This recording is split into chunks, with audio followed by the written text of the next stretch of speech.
We touched on your teenage days, when you were a little rat bag and that. But I want to know, about who your role models were and what that lady means to you. Right? Yeah, that's a big one, mate. That's my mum, I got a lot of stuff still with my mum that I got to work on. And far out. I know for sure she'll watch this like big time. They're the reason I'm probably sitting here. This podcast is recorded on the lands of the Gadigal people, one of the 29 clan groups that make up the Eora Nation. We acknowledge the traditional owners who are connected to this land and acknowledge their unbroken connection and sovereignty to all the lands that now make up Australia. We extend that acknowledgement to all of the traditional owners connected to the country you may be listening to this podcast from. Always was, always will be Aboriginal land. Before we get into today's episode, we do want to warn listeners there is some content that could be triggering for some people. If there's anything that's brought up today that affects you, know there is someone out there to listen. Make sure you call Lifeline on 13 11 14.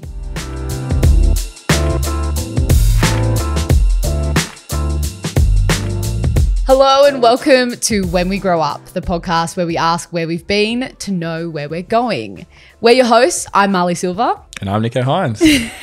And today we are joined by the founder and CEO of Find Your Feet, Tommy Hershel. Hello, welcome to the show.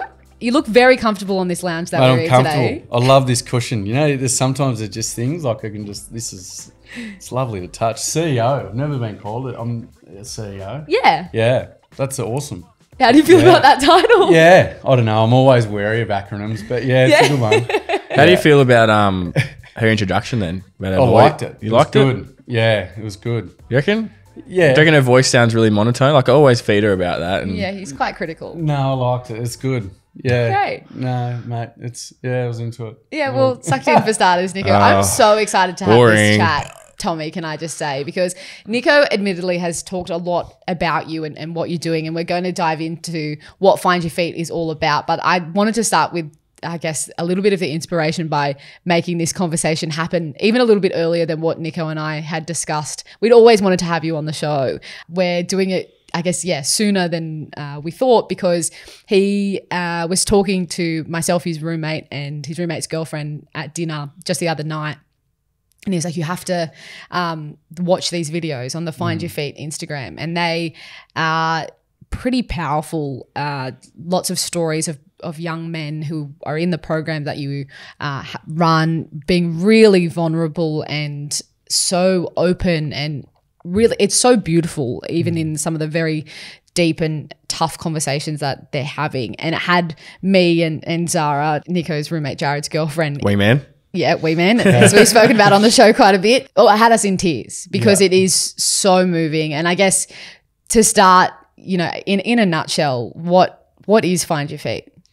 Gosh, I'm wary of the time, and I always say that when I do an interview, but Find Your Feet is an opportunity to do something that blokes, I reckon, haven't done for a really long time, and a lot of women as well, which is take that moment to stop and find our feet, literally to put our feet flat on the ground and go, right, like, what am I doing in this moment? What choice am I making? Am I making the right one? Everything with Find Your Feet has a story, and the name obviously has a story, but it's in honour of a young champion. I get emotional straight away on it, and I tell the story all the time, but a young legend called Bastion Marlee. Tiwi Island boy. I met him when he was 15 and a half. I was 32-year-old, like functioning alcoholic lunatic, egomaniac, working in radio. He was 15 and a half, playing footy at Camden Rams, Southwest Sydney, and got a hit in his leg one day. Went to the doctor the next day, and they said, look, it's just a cork. That went on for 6 weeks until eventually his mum said, we're not leaving until you tell us what's going on. They did some scans, and the following Tuesday they got the results that he had a Ewing sarcoma, a really aggressive form of cancer. They said you've got about 6 months to live, in a really blunt way. In that 6 months when I was hanging out with him, I just saw this young fella that was every bit the man that I wasn't. I had 2 beautiful kids. I always get emotional. I tell it all the time, but an amazing wife, and I was a victim. It was all about me. And he was this young man who had been given a timeline, and his time was up in 6 months, and he was selfless, he was generous, he was genuine, he was authentic, he was just real. And the day that he died, his mum rang me and said, Bass has just passed away.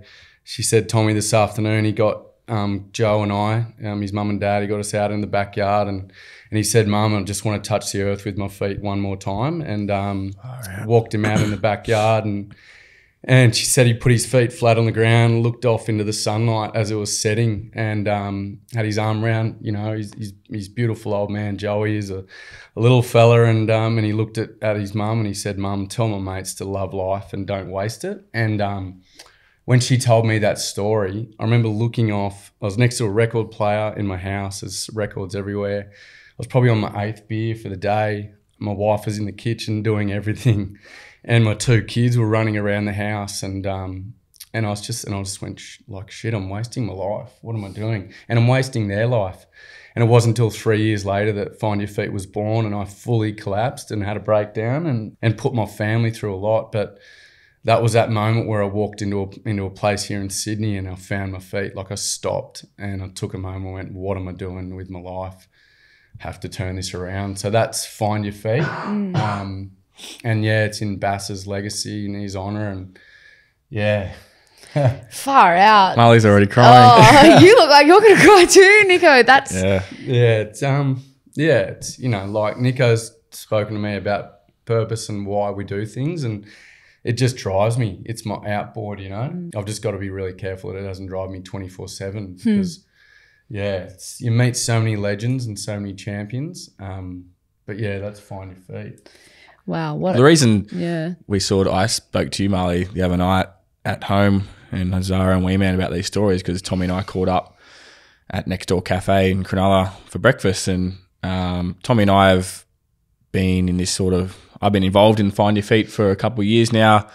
With COVID, we haven't been able to do as much as we would like, a bit of an ambassador role, and I do send videos in and talk about my purpose, my why, my journey to help these kids who are on board with Find Your Feet. And, you know, I had a real sort of moment where I was like, wow, this guy is an absolute legend at breakfast. And, you know, he sort of brought me a hat and welcomed me on officially as an ambassador to this amazing work he does. And, you know, there's so many great ambassadors and he done a video up for me, which is unbelievable, you know. And there was a time where when I was going through a rough patch, you know, being the year with what's going on with my mum.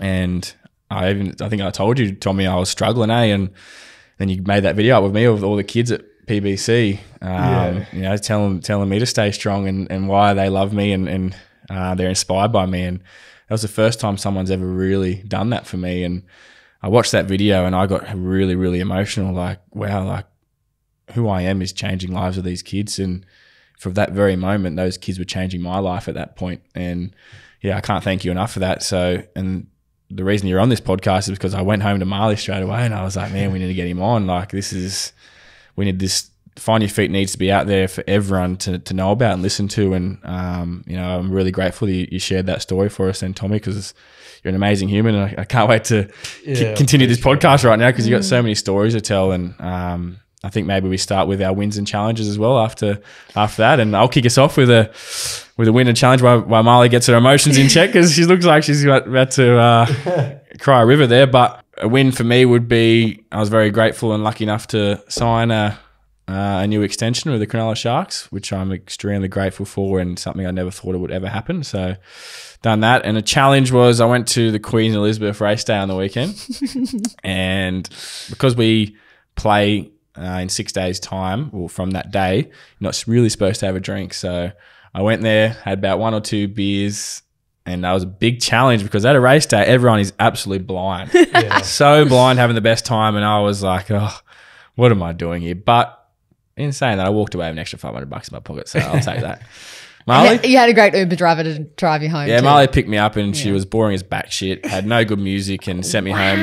I just went home and pretty much laid on a lounge and wanted to go to sleep because how boring that car was. Anyway, see, your voice wasn't monotone. Yeah. Up and down. Good. I warned you this is what he does. Yeah. And I will say, as a bit of context, Tommy, with all of our guests, we like to do this wins and challenge to kind of ground us in the moment, as you would know. But yeah, far out. What a way to start with that as some context around why you're here and how you've gotten to this point.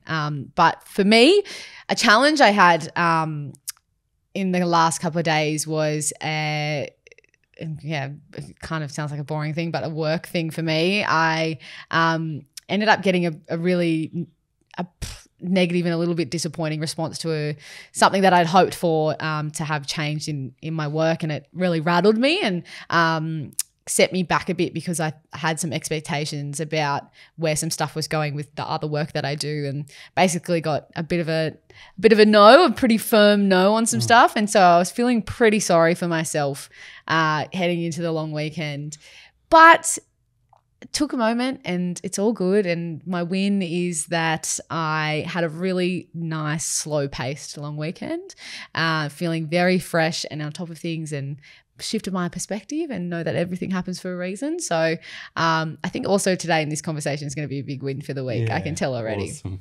What about you, Tommy? Gosh, I feel like I'd go in sometimes too much, but it's such an interesting question.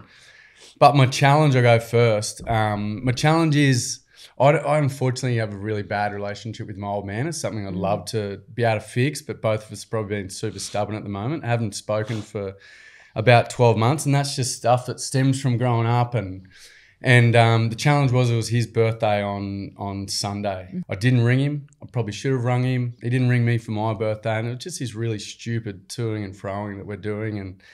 And the challenge was, I guess, to get through the day and sort of try to grow with this thing and evolve and think a lot about it. And I guess the win is bigger than the challenge, because the challenge is a bit selfish. It's about me and him, and it's silly stuff, really. But the win was that I didn't drag my wife and kids through it, which I normally do. My mouth screws up when I start to get emotional, but that's what I normally would do when I've got stuff. I would drag them through a lot of stuff. I'd drink heavily. I'd get angry, and I'd take my anger out on them, when really, like, I had a win by doing the tools and the skills, that Find Your Feet tries to promote, which is, I got up early, I had a long run, drank a lot of water. I did have a beer with a mate, but it was a light beer, set my boundaries.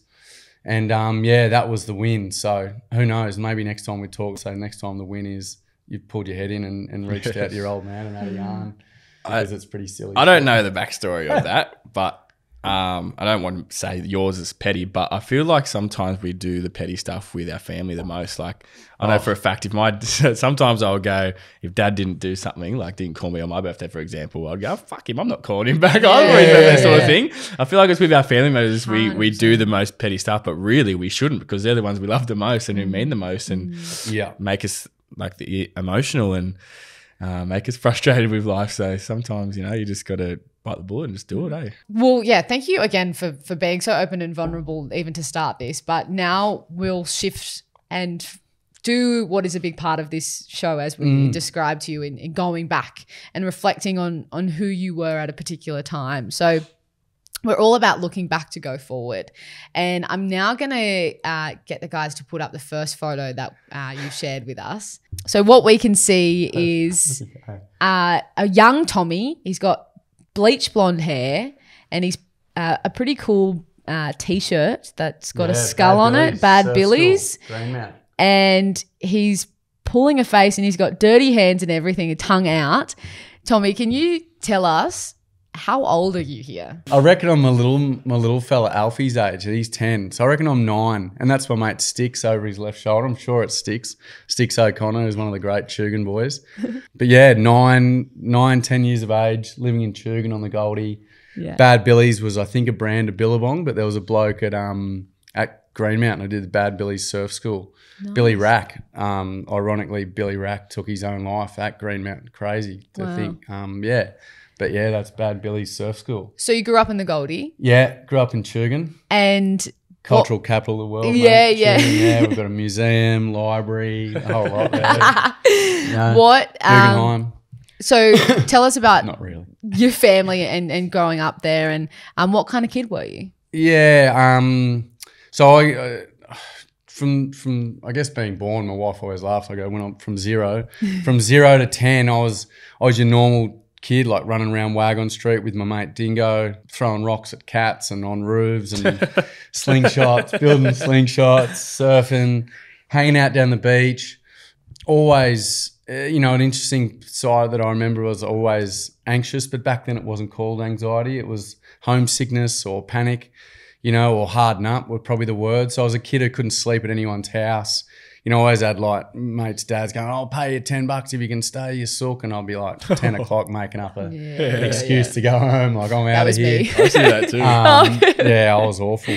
But then, yeah, I mean, everything sort of changed for me. When I was 10, I came home from school and there's a note on the table. I think like my mum and dad were separating. I didn't know it, but we got in the car, drove to Brizzy, and I remember mum turning around and saying, I don't love your dad anymore. And that was sort of like for me when that little fella probably changed a little bit. And I remember we were going past Cav's Steakhouse at Labrador on the Gold Coast, and she's turned around and said that with tears coming down her face, you know, like brutal time for her. And I remember I just opened the door and put my leg out the door, and my elder sister, put her arm around me and ripped me back inside.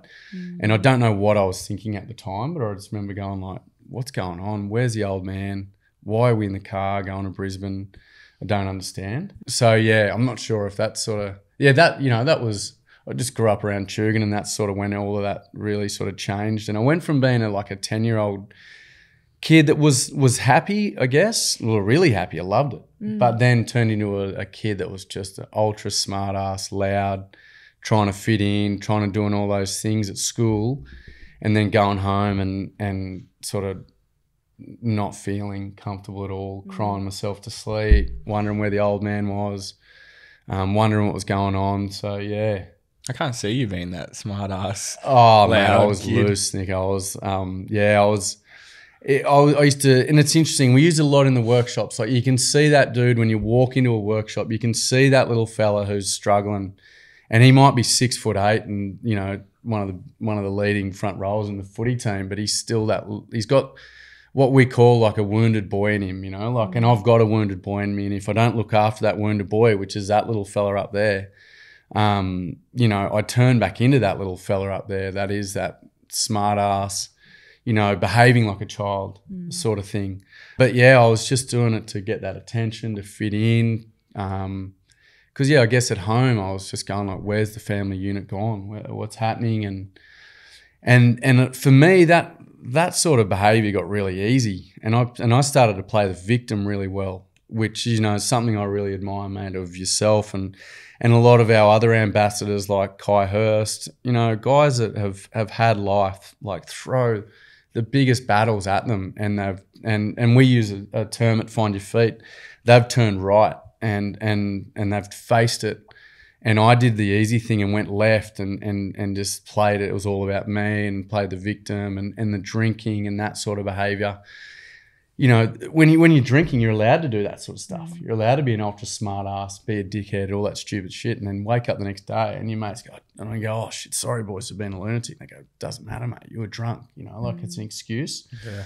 That was the sort of those early days, early doors, I guess. With you being able to be so self-reflective on that and be able to point out those things and talk about your inner self, what work have you done to be able to, because you like when you're living that, right, I think all of us, hindsight is 20/20 and you can kind of see certain things, but to really be able to kind of address some of the work that you still have to do when you're an adult, that's really tough. How did you get to that point?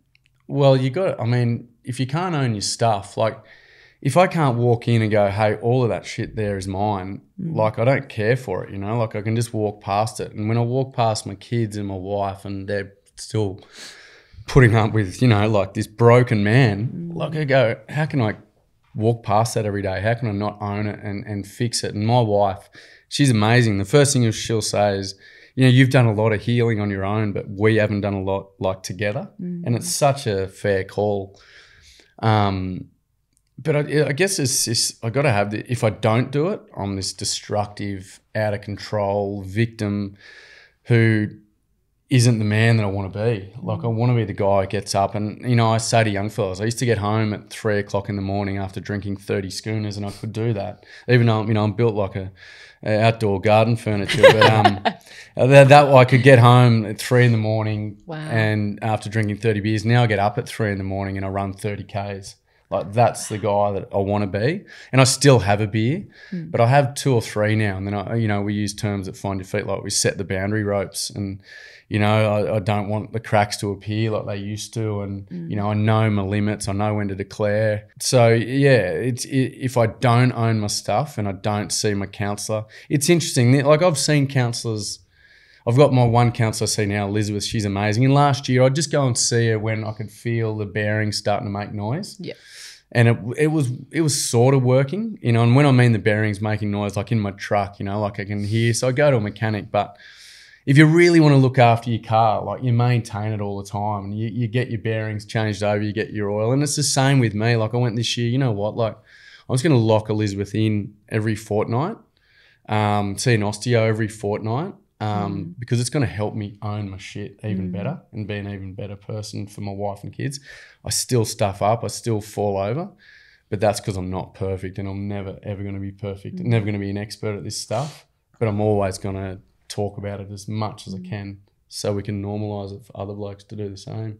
Oh, yeah. Yeah. That's impressive, eh? And just, I think it's so hard for any human being to own their shit like you're describing. Like it's so hard. Yeah, it is. It's funny though, hey, like I just get so proud of blokes when they do it. Like one of the great things we do with Find Your Feet is I go, boys, find your feet if you've ever bullied anyone, and they'll stand up, they'll take a seat. Find your feet if you've ever been bullied. Those blokes have been bullied, stand up, they take a seat. And I'll say, well, find your feet if you've bullied someone in this room.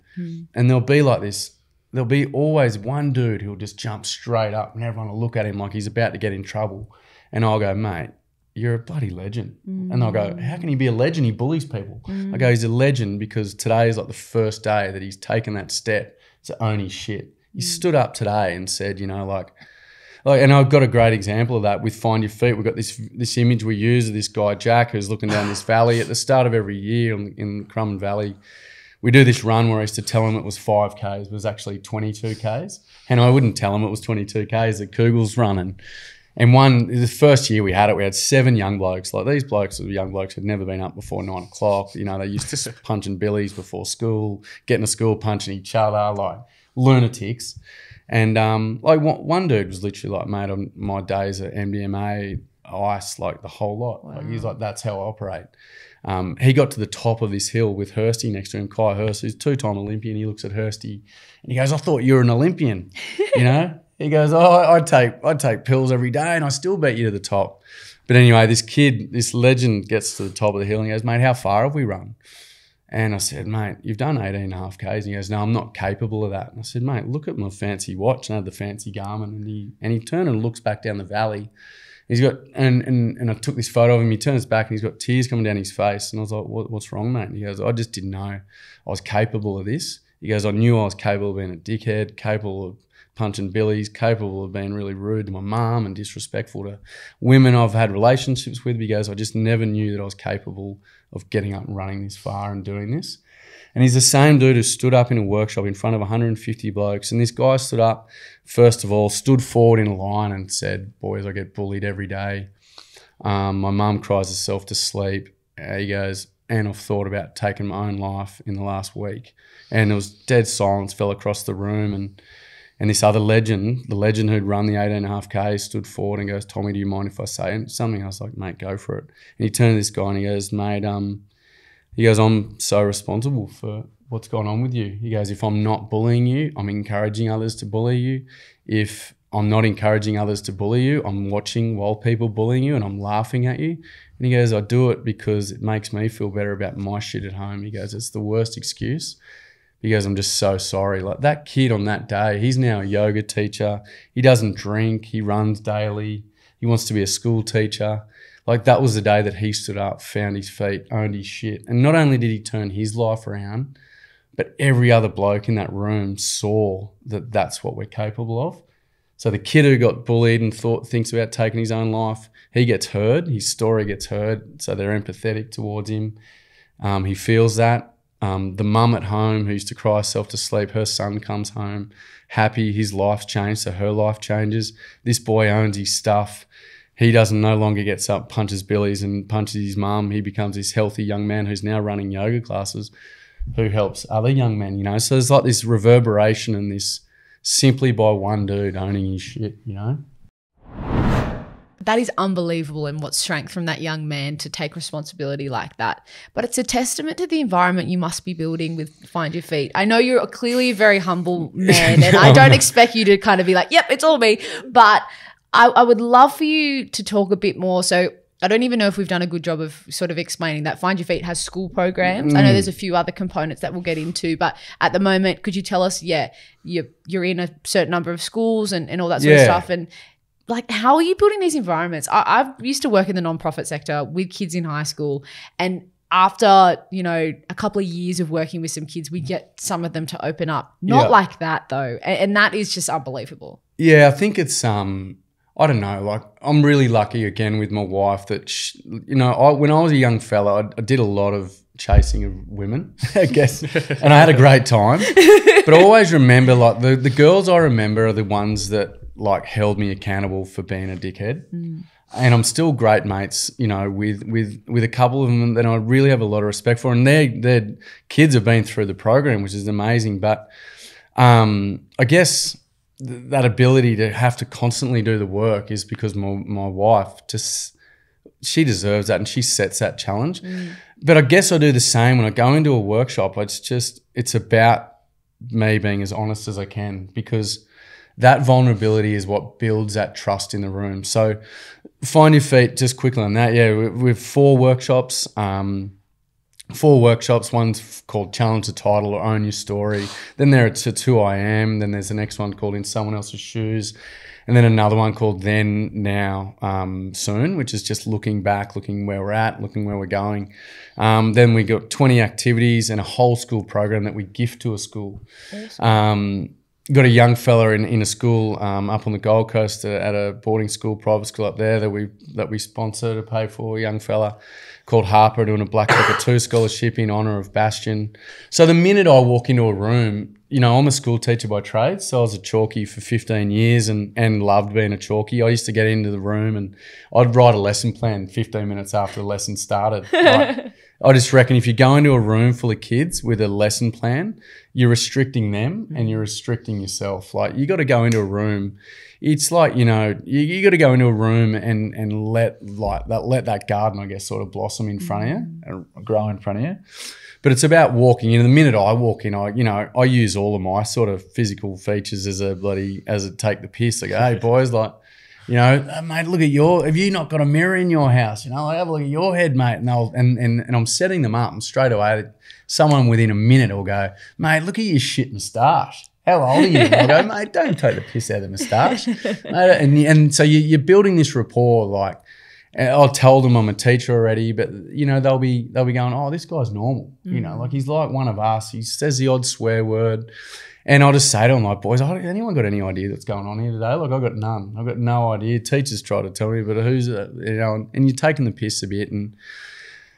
But it's about setting it up in, like, I guess, you know, I grew up in an environment where, you know, you look someone in the eye, there was that respect, hat off at the table, all those sorts of things, which I really admire, shoes off at the door, and just simple rules and values and those sort of things. And we build that in the workshop. So the minute you walk into a room, you're looking obviously for who's in the room and how it's going to work. If you've got a young fella who doesn't want to be in there, you're doing your best to comfort him in a way of like protecting him from the lunatics over here, but you're also trying to build them up so they're, you know, being their loudest and their most boisterous, because you want that culture to be shown. And but it's about giving them rules of, right, boys, like, if you're not capable of doing this today, don't derail it for the other blokes, like, in the room. Like, if you're not up for it, you're not going to go, because I'm not going to let you leave, because we've been doing that for way too long as blokes. Like, when things get tough, we walk away. I'm not going to let you leave. Like, we've got to sit in this today. And I give them that story of Jack. I go, like, you guys don't look at the guy who ran around, you know, the 18.5 kilometres. You know, he never knew that he was capable of that, and you guys don't either. But at the moment, like, and I'll drop the odd David Goggins. I'll say, you know, like Goggins says, we live at 40%, you know, and a lot of us are, like, when we're not living at what we're capable of. And I'll draw a box on the bottom of the board, and I'll give them an opportunity to, like, behave like that and act like that. And then the minute one of the legends like owns something and says something like, yeah, you know, we are a pack of dickheads. And even if they're saying it boisterous and laughing, I go, mate, you're a legend. You've just like lifted the stand in the room. They're like, how? Yeah, because you've been honest. Like we blokes, we can be dickheads. And they start, the penny starts to drop, and the real blokes in the room who want to talk, they go, shit, I can relate to this. This is sort of the talk I hear at the, you know, down the street, or when I'm with my old man at the pub, or this is real. This is Aussie sort of stuff.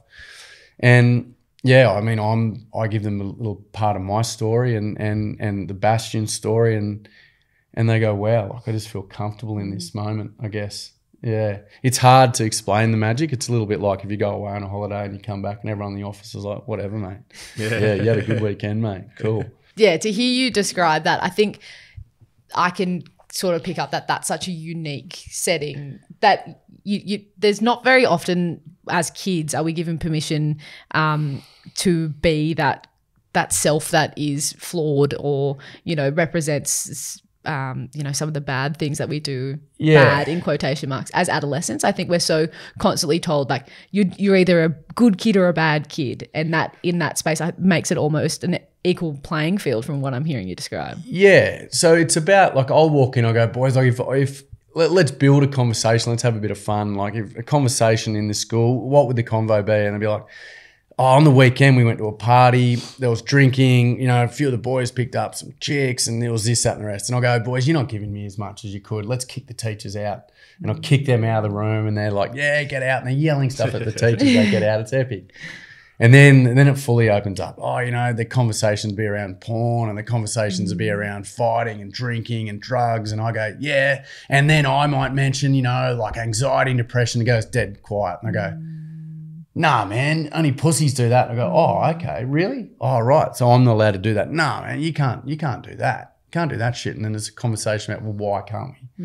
And then it's a conversation about, well, let's break it and see if we can and see if we're capable of doing that. And I say to them straight up, I go, like, I'll say, you guys live by 2 rules, eh? Like, give me 2 rules you live by. I reckon one would be take a risk. Is that when they go, yeah, you got to take risks in front of your mates and do stupid shit and you know, all right, well, it's another one. Do you reckon bros before hoes, don't dog the boys? Yeah, that's another one. I go, all right, well, you know, let's turn the culture of those around. Let's shift them around. So take a risk. Any legend today who stands up, tells their story, owns a bit of their shit, they're taking a risk, and that's a solid thing to do. And anyone who like stands up today and says to a mate, oh, mate, I'm sorry for doing this, or says, hey, Robbo, like, I reckon you're drinking too much piss at the moment. I reckon you're making some bad calls. That fella isn't dogging his mate anymore. He's actually supporting his mate. And that's what a good mate's going to do. And they're like, oh, and I'll go, you know, I'll give you an example, you know. So if you would ask me when I was a young fella, how are you? I'd say, yeah, good. Went to the footy club on the weekend. Buddy, someone dared someone to steal a carton of piss. It was me. I got it. We all got drunk, went into Tubes, played up. It was awesome. You know, got home late. Mum blew up, told her to get fucked, took off, you know. All right. What if I was to have a genuine mate to say to me at school on Monday, hey, how are you actually going?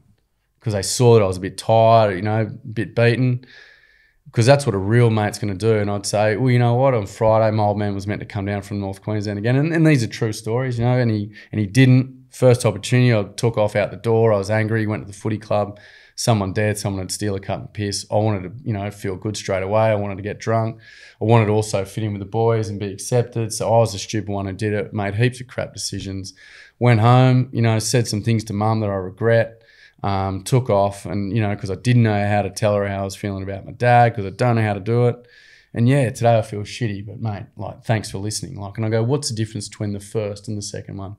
They go, well, the first one, you're just wearing a mask, you know, like, and the second one, you know, you're being genuine. You get to get around them. And I use Nicho as an example in there. You know, I say, like, what if when Nicho went from Melbourne to Cronulla, what if if Melbourne didn't tell Cronulla, you know, say he had a bad knee, for an example. What if Melbourne didn't tell Cronulla? He gets to Cronulla, they take him straight up to Wanda Sandhills, does 20 Ks of Sandhills, blows his knee out, doesn't play all year. But what if Melbourne, and I'm sure they are, you know, from what I've heard with the culture, they go, hey, look, he's on his way up, but he's got a dicky knee. We've done heaps of scans. Here's all the files. Give them to your rehab team. Give them to your group. They're able to get him off the plane, take him straight into, you know, their rehab facilities. They're able to look after his knee. Yeah, he misses a few weeks, but comes out and wins Dally M, you know. Like, it's the same with us blokes. Like, if we got the ability to come to school and go, shit, boys, like actually it got a bit on. Our good mates are going to get in and go, well, mate, let's not go out drinking anymore. Like, let's start running. Or, boys, let's set the boundary all together. And this weekend, let's not have a beer. Like, let's see if instead of having a beer, you know, we'd go a long run or we surf for a few more extra hours. Like, and that's what good mates are going to do. Yeah. When you go to the schools, do you tell the teachers what you're going to be talking about, or do you surprise the kids? Because that sounds like when they rock up, they're just like, oh shit, this is what we're talking about. It's like a big like slap in the face, like, fuck, I'm gonna be a man today. Yeah. Like, do you fill them in, or do you just surprise them? Never. I mean, I'll go probably around better to and surprise say, them, eh? Yeah, surprise them, because it's almost like that whole thing of, if I said we're going to run 25Ks, 25 of them will run the other way. Yeah. But if I tell them that they're capable of doing that, and I say the ones who aren't, like, you don't get to leave, you've got to sit in it. If you're one of those ones sitting in it, like, you're going to be seen as sitting in it and doing nothing. Yeah. So everyone wants to get involved. Everyone wants to be. So it's almost like, you know, I asked who in the room, has there been an issue in the room? Has someone experienced suicide lately? Has there been drug use, sexual assault? And you get a background there. Are there any young people in the room who transition, any young men who, you know, who haven't come out, but clearly they're on the, you know, they're about. Yeah. So you get a read of the room, but you get that pretty easily as well once you walk in. And then for me, it's almost about as going as hard as you possibly can while being as safe as you can and championing those legends as much as you can, you know. So like only last week up north it was amazing. Grade 7, had 14 young boys stand up and say that they'd thought about taking their own life in the last 6 months. And when I said stay standing if you thought about that in the last 7 days, and 8 of them stayed standing.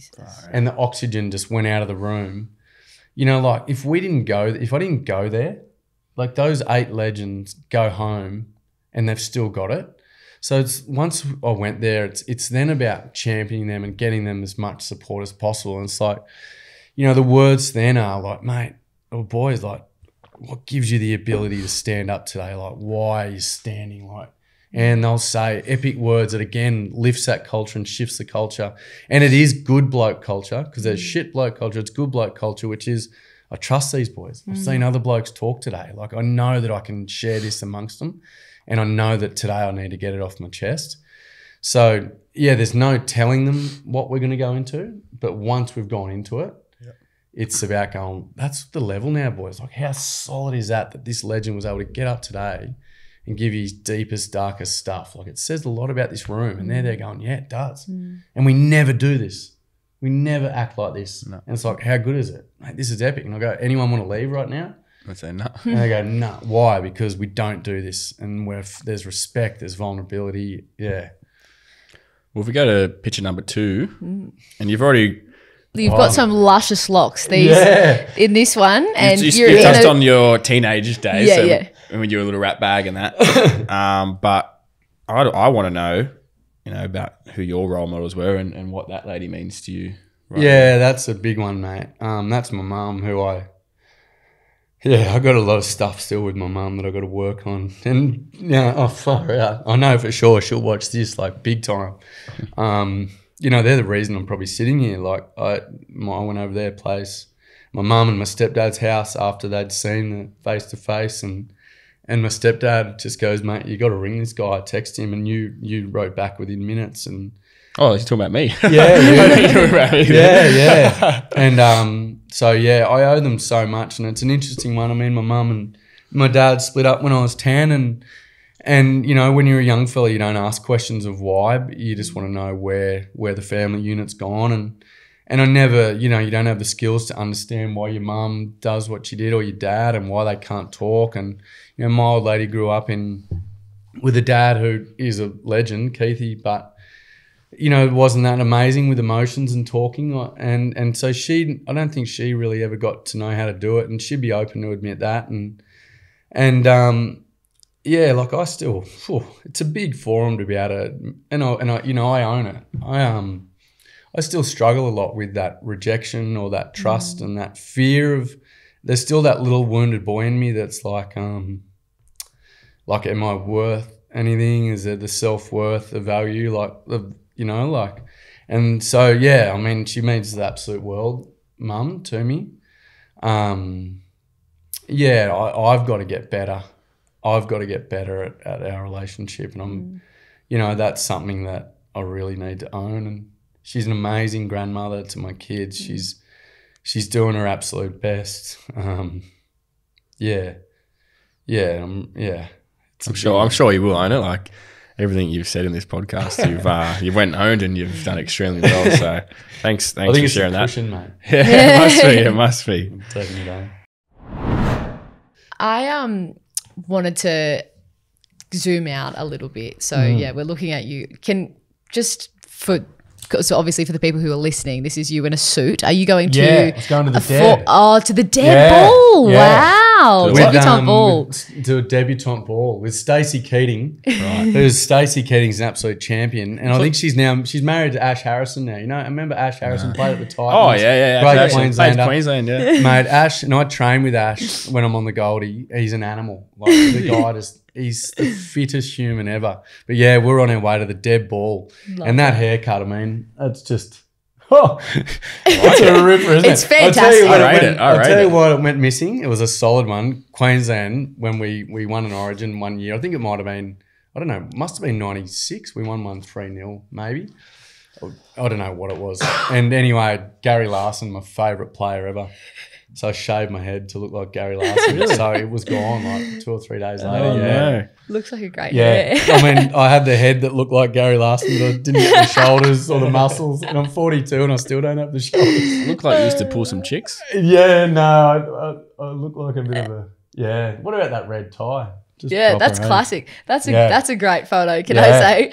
Rental suit. Beautiful. I can tell from the way that you talk about the boys in your program that you see a lot of yourself in them and who you were then.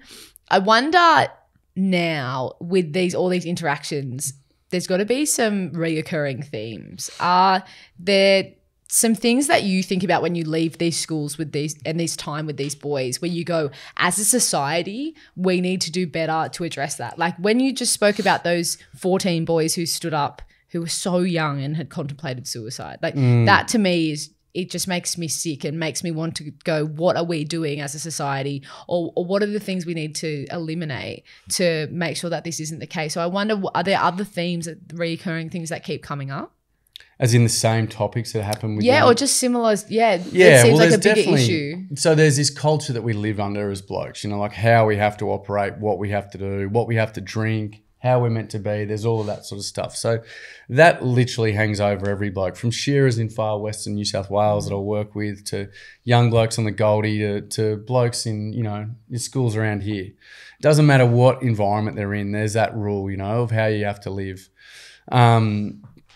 So it's about breaking that. The minute you can break that and show that, you know what, the bloke who doesn't drink the beers all the time, like, he's a legend. Like, he's the bloke you want to be around.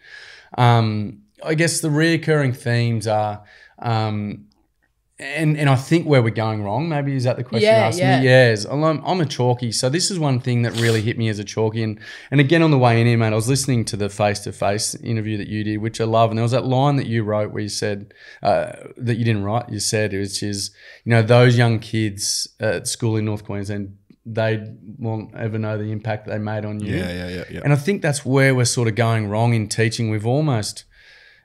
I felt that we lost that soul of why we were there as chalkies. Like, you don't become a chalky to buy houses and you know, lots of houses and all that sort of stuff. You buy it. You become a chalky because you want to work with kids and you love kids. But, you know, I remember being at school here in Northern Beaches and had this young fella come to school every day and he was beaten for pace. Like, he just looked knackered, this bloke, grade 2. And I kept saying to the principal, what's going on with this bloke? Like, he looks no good. And he says, I can't tell you, I'm not allowed to tell you. So there was just all of these things that when bureaucracy was getting in the way everywhere. And I remember one day I just cracked because he came in, like, honestly, if he was a greyhound running at Dapdo, he would have been scratched from the first race. You wouldn't have had him. And I said, well, but what's going on, legend? And he just looked at me and he goes, sir, I sleep on my mum and dad's couch. My mum and my mum's boyfriend's couch. They go out most nights. when they come home, they're all silly and weird, and then I don't often get to eat, and they make lots of noise in their room. And he goes, I just struggle to sleep, sir. And I was just like, in my head, I'm going, how are we meant to teach these young people if we don't know what's going on at home for them? And again, mate, like, to reference that interview you did, you said the same thing, like your life turned around when you started to become happy off the field. Yep. And that's when your footy started to work and you started to, to get those wins. And it's the same with those young kids. Like the minute I got into the room with them after that, and I was like, well, mate, buddy, don't you be doing the mathematics today. Get up the back and camp on the couch for half an hour. And he'd look at me and go, he's great too. He'd look at me and go, you're a legend. 40 minutes later, he'd walk up to me, he's had a kip, and he'd go, what are we doing, sir? And I go, good to have you back in the room, mate. Before he's into it for the day. So I think, I'm not sure, the reoccurring theme, like I reckon the system is broken. And yeah, we're not given the opportunity, probably more so to get to know like our kids and get to really know what's going on for them, because if you can sit with a young person and you can know and hear them and feel like what's going on for them, you get that empathy, you start to care for them, and anything you care for, you want to look after, and it doesn't matter if they're getting 10 out of 10 in maths. Yeah. What matters is that they're happy and they're coming to school and they're safe. I felt at school when I was growing up, the teachers I responded to the best was the ones who had that care factor. Yeah. And there's so many teachers that don't have the care factor, and like I can't sit there and say you don't have a care factor, you don't, because I don't know their backstory and why they become a teacher. But I had a couple of footy coaches at school, and I had a couple of teachers who weren't my footy coaches, but just showed how much they care about me as a person, because I was a little rat bag at school too, but they seen something in me that not many other teachers would have. And it's because they really genuinely cared about who I was as a human and my backstory sort of thing. And I still stay in contact with those teachers today, because like I'm someone who has a genuine care for people and like what they've shown me, and then I want to show the next sort of generation of people and why they can open up to me, because I really care about what goes on in their lives. So so I just feel like there needs to be more people out there like you, and teachers need to show and maybe not be so secretive, like the principals or who they are, and also the principals can be more open to telling teachers about the kids' backstory. So the teacher who's teaching them every single day can have a genuine care about their story, and like you did, send them to the back of the room for a sleep, but they need to sleep. Give them 10 minutes time out. Like they don't have to come in and just do the times tables 24/7. Like they have a life that there's something's going on in their life, so they need to come in and just have a care, like have another person that just wants to be their friend sort of thing as well. Mate, I had a woodwork teacher, Crackers Keneally. Like that's the reason I became a chalky, and then I'm now doing this work is because of Crackers, absolute legend. And I gave him the nickname Crackers, Johnny Keneally, like one of the greats. And at woodwork, we used to get around the room and get an orbital sander on people's backs and shit like that. And Johnny, 5 minutes before class, would walk around going, "Radio, pack up." So I'd walk around 8 minutes before class going, "Radio, pack up." And Johnny came over to me one day and put his arm on my shoulder and he goes, "Hey, dickhead." He goes, "Maybe you should use that voice one day for doing something other than being a dickhead. Maybe you might be able to help someone with it. Maybe think about that." And I went, shit, he's the first bloke that's ever actually, as much as he took the piss, invest a thought into me. 3 weeks later, I'm out driving a 1969 Datsun 1000 around Chugan Currumbin illegally. My mum had that car. It was the best car ever. Drove past Currumbin Circle and he's pinballing out of the joint, blind drunk. I told Johnny, "You want to lift?" He got in, took him home, sat around his lounger, and like it was grade 11. And I remember I got him a cup of tea and he sat there and he talked about having kids, never being married. He cried in front of me, he was vulnerable. He was all of these things that I'd never seen in a bloke. Wow. And I remember going like, I want to be like Crackers. I want to be a chalky. Like that one man like has now impacted, we worked with over 25,000 kids last year. Wow. And I wouldn't have done that if it wasn't for Johnny, and he's an absolute ripper of a bloke. So yeah, teachers hold a lot. They do. Massively, they do, for sure. Amazing. I agree. Yeah. 100%. I do want to give us some space before we wrap up to understand what your hopes and dreams are for Find Your Feet in the future, and how you would, how can people support you? Because I know that people listening to this are going to want to, you know, help and make sure that more young men are impacted by what you're doing? Yeah, I guess Matty Hayden's a great ambassador of ours and has been since the start. And he uses this line, the more disciples, like the better, and the more legends like Nicho, who, when you look at every one of our ambassadors, like they're not involved because of who they are, I guess. It's of what they are, the people they are. So the more legends we get on board that do what Nicho does, that do what Mitch Marsh does, Kai and Matty and Sam Riley, just being real and genuine. You know, it's about spreading this voice and shifting that culture. But I guess, you know, we're a not-for-profit organisation, so DGL1 status, which means you can get, you know, all the tax benefits. So, you know, that funding's always really helpful to bring on staff so we can expand what we're doing. I don't have dreams of being in every single school with hundreds of facilitators. For me, it's not realistic. Yeah. But our goal is to reach as many men and young women as possible, you know, through cultural change, through video content, through all those sort of things, through more workshop development. So yeah, by, you know, our website, findyourfeet.org, and then the look at meagram, the old Instagram, at findyourfeet. We've just been hacked recently. I did see that, not the apparently 3 E's. Means you've made it. Yeah, so I'm stoked. So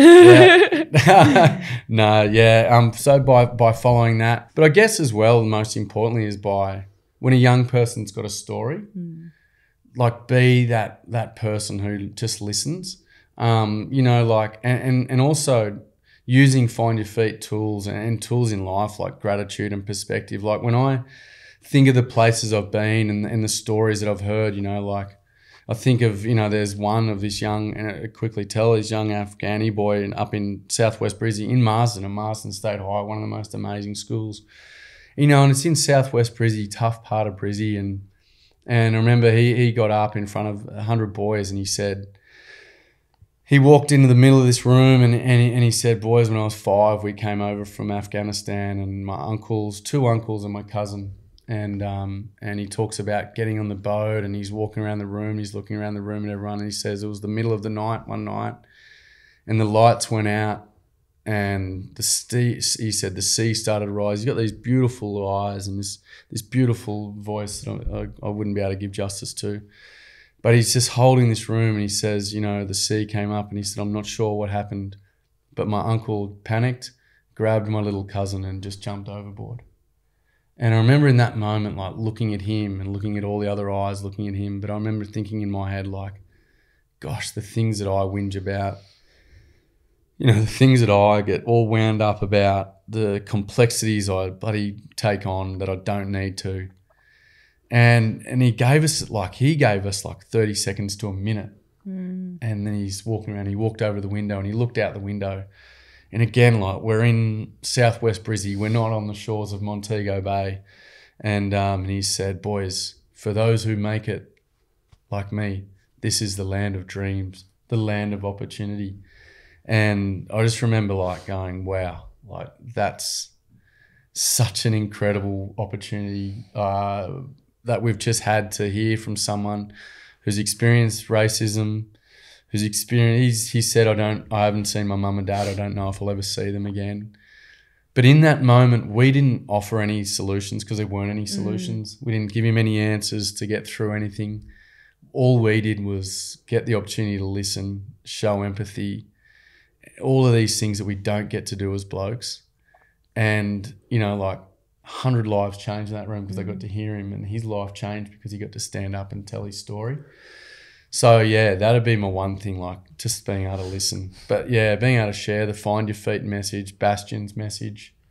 And then when you get on the Find Your Feet Instagram channel, you know, like hopefully on there, we get all these really toxic, bad messages. You know, you get messages from legends like Nicho and Mitch. Mitch uses this epic line. He's, you know, one of the greatest batsmen in Australia, like one of the great batsmen, I should say. And he says, you know, like 1 out of every 4 innings that a top batsman plays, they get a score. He goes, you know, that's my stat for me. He goes, but the best innings for me are the ones where I fail, because that's where I learn the most. You know, like you just think, what an epic line for a young person to learn. because we always get shamed about our failures, but our failures are where we own our shit. That's our greatest growth. So yeah, you know, on that channel, you're going to hear from those sort of people, and you're going to hear from the young people that have done the workshop, and young people can look at it and go, you know what? I'm not sure about what's going on, and I relate to that kid, so I am normal. So I don't have to leave. I don't have to take my own life. And we can turn that, you know, that's the big one. Turn that stat around. You know, that's gotten worse since we started Find Your Feet. Yeah. That's amazing, hearing those stories. Thank you very much for that. But before I'll let you go, I want to get back to you. There's a question I like to ask everyone, whoever I guess. Picture yourself standing there in a mirror. You're on this side, and the young Tommy's on the other side. What would young Tommy be thinking of you right now, and what would he say to you? What would the old Tommy say to the young ones? Well, no, what would the younger Tommy be saying to you right now? Would he be proud? How would he be feeling towards you? It's a tough question. It's a tough question, but it's an important one. He'd be really proud, but he'd probably be saying, be prouder. Be saying like, love yourself more, be kinder. It's a big one, man. He'd be saying, you know, like probably what my little bloke says, which is beautiful. He goes, we all love you, Dad. Like my little fella's 10 and he sees it. Like he'd probably say, dude, look after the wounded boy a bit more. And probably say, be even more of a survivor, not a victim anymore. Like let's get even better at owning our shit. Sure. So yeah, that's I reckon that's what he'd say. Well, thank you. Before you finish us off, Marlee, like you always do, from the bottom of my heart, Tommy, like I appreciate you coming on and sharing these stories so much. It's so powerful, and I hope people can listen and learn, and you know, feel okay to speak up about what's going on in their life and their emotions, their feelings, and you know, this world's a better place with you in it, and doing all this workshops with Find Your Feet, and I'm so glad that you've made me a part of it now, and I can't wait to change lives with you. And man, I just hope so many people are going to be able to listen to this and really respect what you do. And yeah, it's so powerful to be sitting here on a couch talking to, you never met Marlee before, and you know, and just to open up and feel so vulnerable and authentic. Like I just can't express how much I appreciate you doing that, mate. So thank you very much. Mate, I appreciate it. Yeah, appreciate having you on board. I always say, like the young people, we don't have a responsibility to break this cycle. We've got an opportunity. You know, like responsibility is a word that holds a lot of weight. You know, like if I said to you, it's your responsibility to go out this weekend and direct Cronulla around the park, you're like, oh, okay. But I reckon if you say, hey, you've got an opportunity this weekend to go out and direct a team around the park, you're like, wow. Let's do it. Let's do it. Exactly. And it's the same with us. Like I've got an opportunity to be better for my wife and kids, and yeah, I'm really appreciative that I've taken it. Yeah. I mean, yeah, to sit here and just hear how you speak about your own life and what you're doing to impact the next generation is incredibly inspiring, and you've certainly got another disciple in me, and I'm sure so many other people who will listen to this. So hey, you got to earn your right to be an ambassador with us. I didn't say ambassador, I said a disciple. I'll be telling everyone they need to be listening and following what you're saying. Honestly, that it is, I think, such an important reminder, you know, for the younger generation that they're going through it. You know, I think it's easy for us to kind of forget what it was like to be a teenager. So it's unbelievable, and thank you so much. And oh my goodness, I can't wait to just see as you achieve more and more of this and impact more people. Congratulations, and be proud, brother. Be proud. I appreciate it. I guess the biggest one, you know, is my family at home, my wife and kids. I've got an amazing little girl, Betty, who's just an absolute champion, and yeah, she's like, it's incredible how you can look at kids and you can go, I'm 42, you're 13, and you've switched on more than me, or you're doing this, I want to do that, like, and yeah. So to my little family, I'm just grateful that I'm able to, be here. Yeah, and they're your future too, right? Yeah, exactly. Love that. Yeah. Well, thank you so much for listening to this episode of When We Grow Up, the podcast where we're asking where we've been to know where we're going. And a massive thank you again, Tommy. I'm sure that everyone is feeling emotional and inspired as both Nicho and I are right now. You can go and follow his journey via the Instagram at Find Ya Feet. That's YA, Find Your Feet. With 2 E's. 2 E's, not 3. Unless you're into crypto. Make sure you're hitting subscribe wherever you're listening and following our Instagram at When We Grow Up Pod to be the first to know who our next guest will be. It'll be a tough act to follow, I do have to say. And feel free to share what or who you'd like to hear from in the next episode. Thank you so much, and we'll catch you next time. Ciao. Thank you.